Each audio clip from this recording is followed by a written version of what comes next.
Oo. Seryoso nga. Wakasan na tayo. Wakasan na po natin yan mga issue na yan. Enough na po yung issue na yan. Hindi po magagawang mga babae ni Kalingap Jomar kasi napaka...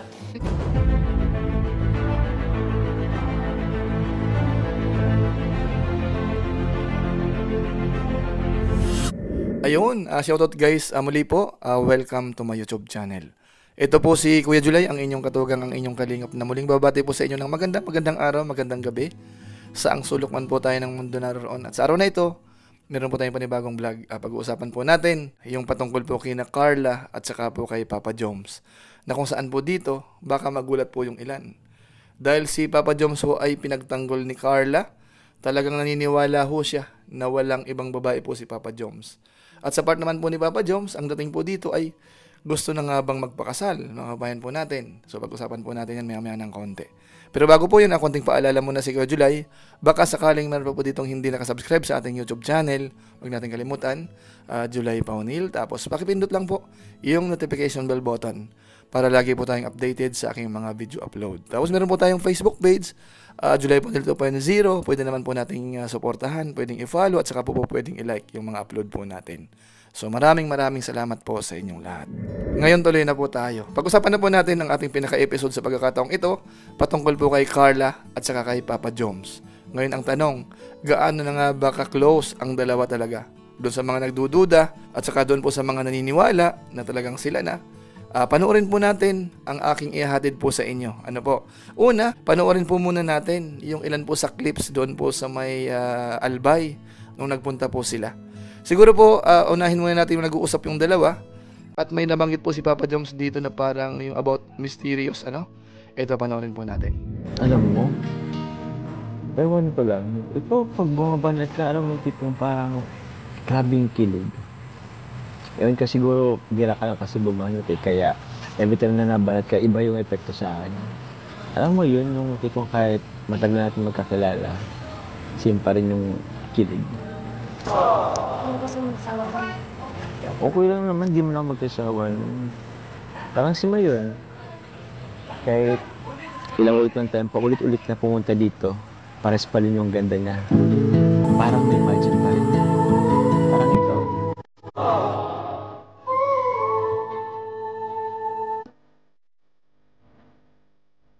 Alam mo, Carla, kahit ang dami na nating napuntahan, lokal man or international. Ewan ko ba, yung parang itong dito sa Albay talaga yung parang nagsisimbolo sa ating dalawa. Kung andito si Marin, ewan ko ba kung bakit.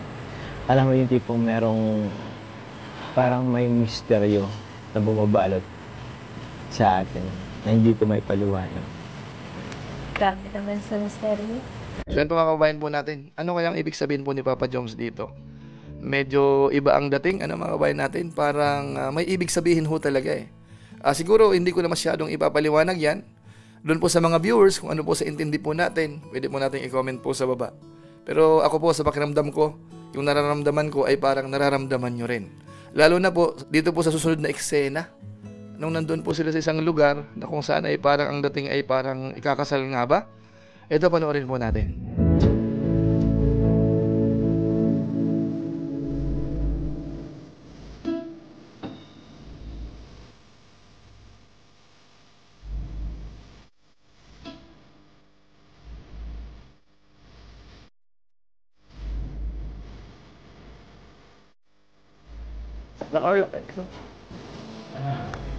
Sobrang init. Kumusta na, Carla? Okay na ba ang pakiramdam mo? Siya? Ganda. Ganda nga, no? Pero alam mo, di ba, twice na tayo nakapunta dito. Yung una, kasama natin sila Ian. Ganito ring oras yun eh. Mainit din. Ito, oh. So, hello po, Miss Jack. Okay lang. Okay lang, tapakan yung pagkarating namin. Ayos lang. Ito, para meron tayong ano. Sige. Hello. Yan po yung church, guys, oh. Ay. Ito po ang Rabjack, guys. Ito ang Rabjack. Kita niyo po eh. Ang puso.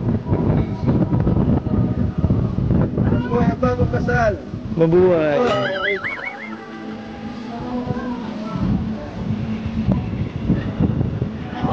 Grabe, Carla. Dito pa talaga sa may simbahan, sa may chapel para tayong ikakasal dito. Ganda. Maganda. Ano masasabi mo? Parang ikasal na tayo. Gusto mo ba magpakasal na tayo? Oo. Gusto nga. Pakasal na tayo. Dito tayo kakasal ram na. Oo.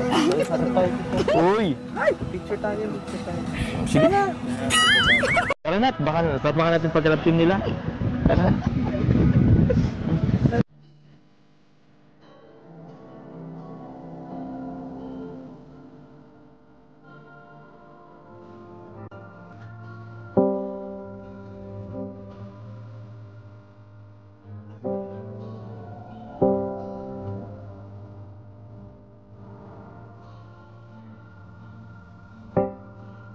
So yun po mga kalingap, yan po yung dalawa. Bagamat siyempre po may istorbo eh. Pero ramdam po natin na mukhang may ibig sabihin po si Papa Joms, na kung saan ay sabihin man natin hindi siya ganun kaseryoso na as in talaga yung magpapakasal na. Pero doon po sa mga binabanggit, may konting intensyon yun. Malay ho natin, baka yung pakiramdam ay parang po pwede nang pumunta sa ganung pagkakataon. Di ba ho? Pero siyempre ho, wala namang problema kung sakasakali po mga babayan po natin. Yan po ay na kay Papa Joms kasi nasa tamang edad na po siya. Si Carla naman, nag-aaral pa. Pero hindi na po siya minor age kung tutuusin po. So yung mga ganong sitwasyon po, aabangan po natin sa mga susunod na kabanata. Pero bago po yun, ito naman po ang matindi. Dito naman tayo kay Carla ho.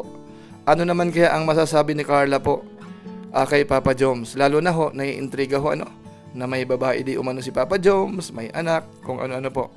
Siguro ho para matuldukan po yan, ang pinaka-the best, tanungin natin si Carla. Ano nga ba ang kanyang masasabi? Actually po ito po ay galing sa kanyang live stream po nung kagabi. Kaso nga lang po naka-private na yon.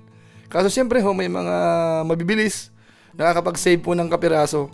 Kaya makigamit po tayo dito sa short clips ho patungkol po sa bagay na yan. Panoorin po natin. Grabe po kayo. Then, yun nga pala pong fake. Yung pong fake page na nagkakalat. Then, yun pong fake page na Jomcar 18, tawag niyan. Kung ano-ano pong issue. Kung sino-sino pong babae ang pinopost na jowa daw po ni Kalingap Jomar. Which is hindi naman po totoo. Yes po, hindi po yung totoo po. Si Ate Marian ang nai-issue. Yes po, wakasan na po natin yan mga issue na yan. Enough na po yung issue na yan. O kay Kalingap Jomar na may babae po. Kasi hindi po magagawang mambabae ni Kalingap Jomar kasi napaka yes po, bising tao po yan si Papa Jones. Yes po. Sabihin mo royal sa'yo. Aray ko. Yes po, hindi po. Please lang po. Stop na po. So yan po mga kalingap, muli, kayo na po ang bahala. Maliwanag ho yung narinig po natin kung paano po pinagtatanggol ni Carla.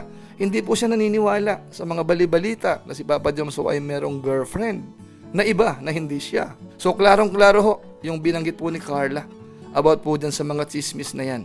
Nabanggit nga rin po yung patungkol dun sa fake page, pero na-discuss na po natin yan ng mga nakaraang pagkakataon po. Ang mahalaga po dito, para kay Carla ho, walang halong duda para pag-isipan si Papa Joms po ng hindi maganda. Kumbaga ho sa part ni Carla, naniniwala siya na talagang malinis na malinis or hindi ho nagluloko po si Papa Joms. So, depende po yun sa mga viewers natin kung kayo po yung naniniwala or hindi. Pwede nyo po uling i-comment po sa baba. So, yun lang po muna siguro ang ating reaction video po sa pagkakataong ito. Abangan nyo po siguro maya-maya ng konti yung million views kasi meron naman pong million views po ang Jomcar. So ito po, isiningit ko na po muna ito para mapanood na po natin. Para panatag na po kayo kapag diniscuss po natin yung million views. So maraming salamat po sa inyo. Sa lahat po ng mga nakasuporta po sa ating YouTube channel, maraming salamat po. Lalo na yung mga hindi po nag-skip ng ads, masipag mag-like at saka po nag-share ng ating mga videos. Kaya kung inyo po ito nagustuhan, pwede po nating i-share.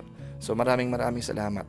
So muli, ito po si Kuya July, ang inyong katugang, ang inyong kalingap na pansamantalang nagpapaalam po muna. Kita-kita ulit tayo sa mga susunod ko pang vlog. Maraming salamat sa inyong walang samang pagsuporta po sa ating YouTube channel. Pagpalain nawa kayo ng Diyos, mabay tayong lahat. God bless. Bye-bye.